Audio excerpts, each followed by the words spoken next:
Hello everyone, I'm Izzy at Minerva. In today's video we are going to be looking at how to create an elasticated cuff. This is a really nice simple detail that you can add to almost any sleeve that you want to. You can also add it at any point along the sleeve. We're just going to be adding it to the base, to the cuff of the sleeve today because we're looking at cuffs. You're going to need your standard pattern drafting tools, which are listed right next to me here. So go and grab those. Those are your standard ones. And note that you're also, obviously, because it's an elasticated cuff, you're going to need some elastic. Now, the width of the elastic is completely up to you. You can choose what width you want. For us, we're just going to use elastic that is 5 millimeters wide in its width. So it's quite a delicate, small little finish to the cuff today. In today's video, I am styling the patina blouse by Friday Pattern Company. This is a gorgeous pattern. I really love the collar detail and also the cuff detail is really sweet the way they've done. The placket is really lovely. So if you're interested in that pattern, we'll link it below and you can buy that off our Minerva website. I chose to sew it in our Minerva exclusive Tropic Days Viscose Challis. So have a look at that if you're interested. That's available exclusively on our Minerva website. Okay, let's get straight on into our pattern drafting, where I'm going to talk you step by step how to create an elasticated cuff. So in front of me here, I have my standard sleeve block. I've got my notches up at the top and the sleeve is a full length sleeve, okay? So what we're wanting to do with this particular design is we're just wanting to add at the bottom of the sleeve a little cuff that is the width of our elastic, so that it's just a really nice little finish and allows our hand just to sit really nice and close to our wrist, which is really going to be nice.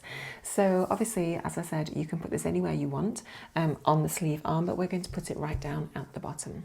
The very first thing that we want to do is we want to straighten off the base of the sleeve block. The reason we want to do this is so that when we turn the casing under and then under again, it's turning along a consistent width rather than along a grade of the sleeve. So as you can see on the block in front of you here, the sleeve arm on the block is coming down at an angle when it hits the bottom of the sleeve. And that's going to be hard if we continue that along to create our casing. Our casing, this section is going to be smaller than the bit that it's turning up into on the sleeve at this point. So very simply, what we're going to do is just mark a point that is 1 centimetre above the base of the sleeve, and then we're just going to square that down from the sleeve. And actually you can square it down by quite a bit if you want to. Square it down by, just extend it out a little bit further by a couple of centimetres. And likewise, let's just do the same on this side over here. Now our elastic is 5 millimeters in width. Yours might be different, it might be 1 centimetre, 1.2, you might want a really chunky elastic and that's fine. But for us in this demo, we're just going to use a 5 millimeter elastic. So the elastic is basically going to sit at the bottom of the sleeve like this. And what we need to do is create a casing that is slightly bigger, like deeper, wider than the elastic, so that it can fit in comfortably and shift around a little bit. But we also need to make sure that we allow a little bit of volume in order to be able to actually sew that down. We don't want to be sewing right on the edge.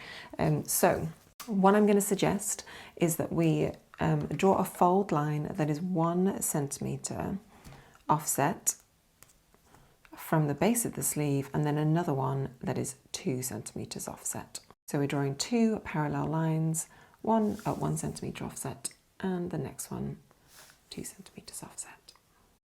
And basically that is all that we need to do to the block.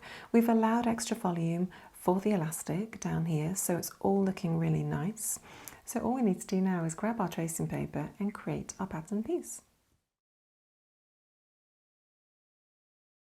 Add your 1.5 centimetre seam allowance to the side seams. At the bottom, we do not need to add a seam allowance. Now on the sleeve piece, just dot out your 1.5 centimetre seam allowance to the sleeve head and then draw in a nice smooth curve. We're just using our standard block here for the sake of comparison, so everything's really obvious when you compare the different cuffs and their effects. But at home, you may well want to try different types of sleeves with this finish. a puff sleeve or a gathered sleeve, that especially the gathered and puff sleeves, they look really nice with an elasticated cuff, because aesthetically you've got the gathers at the bottom and then created by the elastic, and then the gathers at the top as well, created by the puff. So actually that could look really nice, just aesthetically, but it's a design choice, isn't it? Which is the whole point of drafting out these patterns, is to empower you to be able to make your own pattern designs. Draw in your notches for your sleeve as usual. And then what I'd also recommend that you do is actually just add a little notch for the fold line, which is here, and also just for the base of the cuff down here, the base of the sleeve, I should say. You might also potentially find it helpful, although we don't often see this on patterns, but you might find it helpful just to dash in that fold line there, so it's easy to see when you actually have to fold it. Okay, our grain line, as always, for sleeves is just going to follow the sleeve cuff and be perpendicular to that. This is our elasticated cuff, and we're just going to cut 2 pattern pieces. We're going to cut it out of calico next and then sew it together so that you can see at home what the overall effect is of the pattern drafting technique. Okay, so here's our pattern piece. We've cut it out of calico. With the right sides together, we're just going to fold the sleeve effectively in half and just pin along that side seam. Our seam allowance here was 1.5 centimetres, so we're just going to sew that at 1.5 centimetres.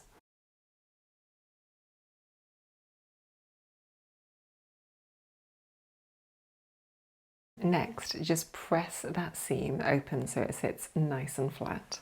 Brilliant. The next thing we're going to do is just to fold the cuff along this dotted line, and the raw edge should hit these 2 little notches that we've got on the seam there. So just fold it up. This will be our 1 centimetre turn up, and if you want to, you can just pin it in place and fold it all the way along. Got a couple of pins there just to hold it in place, so press that in place now. Once you press that in place, we're then going to turn it under again by 1 centimetre. So you're going to turn it under so the raw edge is, use that as a guide effectively. So turn it under, and again, you may just want to pin that in place. So on the screen in front of you now, we've got the wrong edge of the fabric facing up on the screen, and you can tell that because we've got the nice seam showing here, haven't we? We're just creating a really nice little casing. Brilliant. Okay, so at this point we're going to want to sew a line of stitches 2 millimeters away from this folded edge right here. But we also want to make sure that we leave a little gap as we sew all the way around to be able to feed the elastic into the gap. So all I'm going to do is just put a double pin at this point, and then another double pin actually only about 1 inch away at this point here. And these are going to act as my markers when I'm sewing. So as I start to sew, I'm going to start sewing here with this double pin. I'm going to sew around, all the way around, and then stop at that double pin there. That's going to leave me space to feed my elastic through at that point. And my stitch line is just going to be 2 millimeters offset from this folded edge here. Make sure that your stitch line is nice and consistent from that folded edge. Wonderful, so we've sewn all the way around and we've just got a little gap at this point. So go and grab your elastic next, and all I want you to do is just to cut a piece of elastic at the tension that you want around by your wrist. So that will vary for each of you, there's no specific formula, it's just give it a feel. And then so for me, that feels really nice at that point. And all I'm going to do is just allow an offset, a bit of extra at either end of 1.5 centimeters. So I'm overlapping it by 1.5 centimeters, and I'm going to cut it at that point right there. Lovely. So grab 2 safety pins, and we're going to attach 1 safety pin to the top of the elastic, and just pop it through so that it's like that. And then the other one, we're just going to attach that through the elastic at one end, at the other end, and then we're going to attach that just to the sleeve fabric, just on the inside of that there.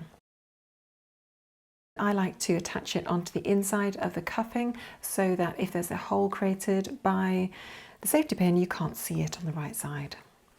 Brilliant. Grab the other end of the elastic and then just with the safety pin, just thread it through that casing.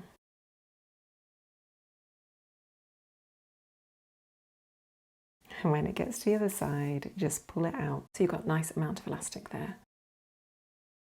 Just going to unhook the other end very carefully and pull that bit of elastic out as well. So I've got a nice long run of both pieces of elastic sticking out of my cuff.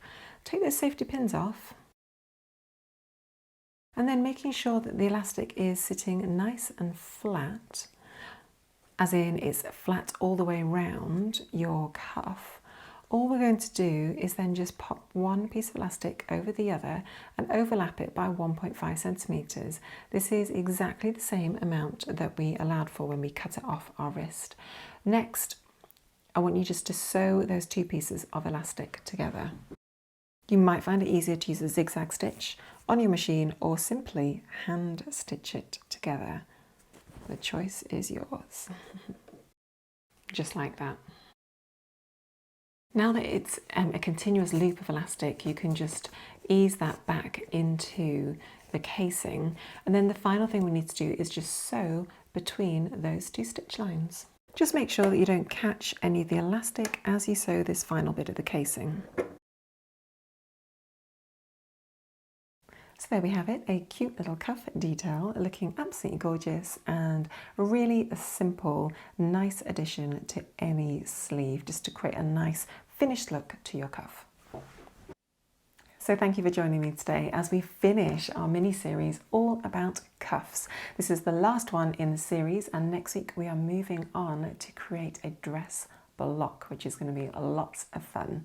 As ever, if you've got any comments, just pop them below the video. We always love to respond to our maker community here at Minerva. So thanks for joining me today. I've been Izzy at Minerva, and we'll see you next time.